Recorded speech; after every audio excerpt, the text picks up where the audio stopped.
Akkamittan tradii kana enter godhee positionii amma kana ga'u qabachuu dandeenya. Sababni isaas sababii candlestick patternii kanaati. Viidiyoo kana jalatti akkamitti akka candlestick patternii hunda hubachuun positionii ajaa'ibaa akkasii akka itti win gootan isinitti agarsiisa. Tradingii keessatti candlestick dubbisuu jechuun afaan tradingii dubbisuu jechuudha.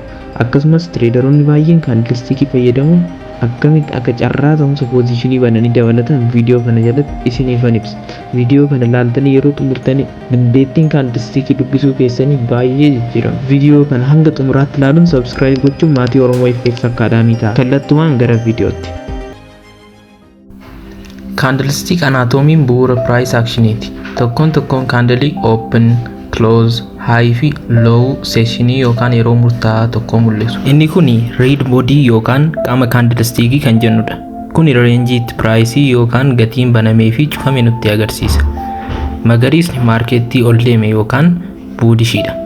Kunis marketiin kun gatiin inni itti baname irra xiqqaa gatiitti cufameeti jechuudha. Yookaan gatiin itti baname gatiitti cufamee gadi. Diimaan marketii gadi bu'e yookaan bearish ta'e agarsiisa. Kanaafuu gatiin marketiin itti baname yookaan pricein itti baname pricein marketii itti cufamee ni caale jechuudha. Body yookaan qaamni candlestick guddaa yoo ta'e volume guddaa qaba jechuudha. Akkasumas strong order yookaan candle strong ta'edha jechuudha. Kana jechuun candle magariisa guddaa yoo argine baayeroota baay'eetu jira. Faallaa isaa immoo candle diimaa guddaa yookaan candle bearish guddaa yoo argine seelaroota baay'eetu jira jechuudha. Upper shadow yookaan wick kan jennu sarara qal'aa gubbaa bodiitti argamudha. Gatiin yookaan price isa guddaa yeroo sectionii sanaa nutti agarsiisa. Price yookaan gatiin achi ga'ee reject ta'e jechuudha. Lower shadow yookaan wick kan jennu sarara bodiidhaa gadi price gadaanaa yeroo sanaa nutti agarsiisa. Inni ittaanu open price fi close price dha. Open price irraa yeroo kaan open price kan jennu iddoo itti candleen kun banamudha. Open pricein candlee bullishiidhaaf jalatti argama. Candlee bearishiidhaaf ammoo gubbaatti argama. Close price kan jennu iddoo itti candleen kun cufamudha. Candlee bullishiidhaaf gubbaatti argama. Candlee bearishiidhaaf ammoo jalatti argama.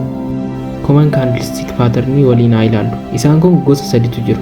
Tokkoffaa single candlestick patternii, lammaffaa double candlestick patternii, sadaffaa triple candlestick patternii. Single candlestick patternii irraa haa kaanu. Hammer. Hammeriin down trendy booda mul'ata.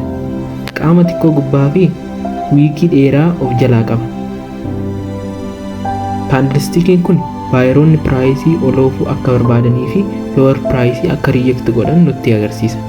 Kun immoo maarketichi akka bullish reversal yookiin akka ol deebi'uuf qophaa'e nutti agarsiisa. Shooting star kun immoo candle up trendy booda mul'atudha. Qaama gara jalaa fi wiikii dheeraa gubbaadhaan qaba. Bearish reversal yookaan akka piraayisiin gad deebi'uuf jedhu nutti agarsiisa. Inverted hammer kunis candlestickii down trendy booda uumamudha. Qaama xiqqaa gara jalaa fi wiikii dheeraa gara gubbaa qaba. Kunis baayeroonni maarketii akka lixan nutti agarsiisa.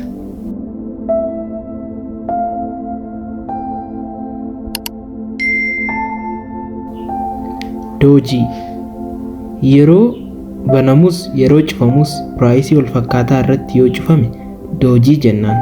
Baay'inaan yeroo piraayisiin consolidate godhu mul'ata. Kunis yeroo maarketichi olis gadis deemuuf hin murteessinedha. Double candlestick pattern candlestickii lamaan moggafama. Bullish engulfing. Bullish engulfing kan jennuun down trendy booda mul'ata. Candlii lammaffaa yeroo candlii tokkoffaa engulf godhu yookaan hammatudha. Seelaroonni maarketii control akka gochuu dadhaban nutti agarsiisa. Kanaafuu maarketichi ol deebi'a jechuudha. Bearish engulfing uptrendy booda mul'ata. Candlii lammaffaa yeroo candlii tokkoffaa engulf godhu yookaan hammatudha. Kun maal nutti agarsiisa yoo jenne seelaroonni baayeroota caaluu isaanii fi maarketichi akka gad deebi'uuf jedhu nutti agarsiisa. Tweezer top candlii lama uptrendy booda high wal fakkaataa yeroo qabaatanidha.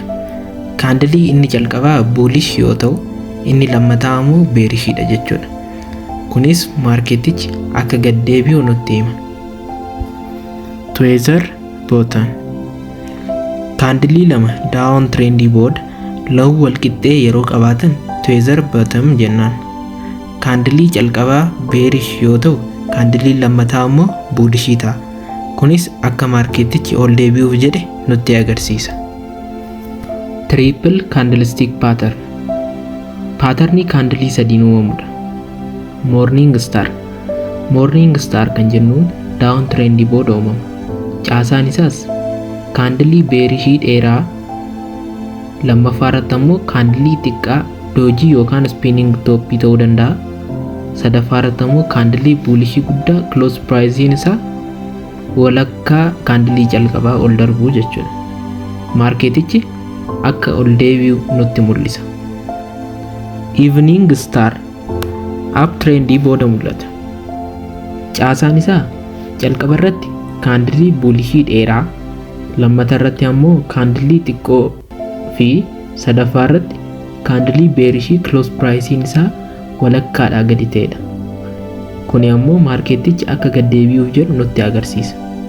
Viidiyoo kanarraa waa'ee beeziksii kaandilstiikii akka hubattan abdii guddaan qaba. Viidiyoo tireedingii keessaa akkan isiniif hojjedhu barbaadan koomentii jalatti naaf barreessaa. Sabskiraayib gochuun maatii Oromoo FX ta'uu akka hin daganne.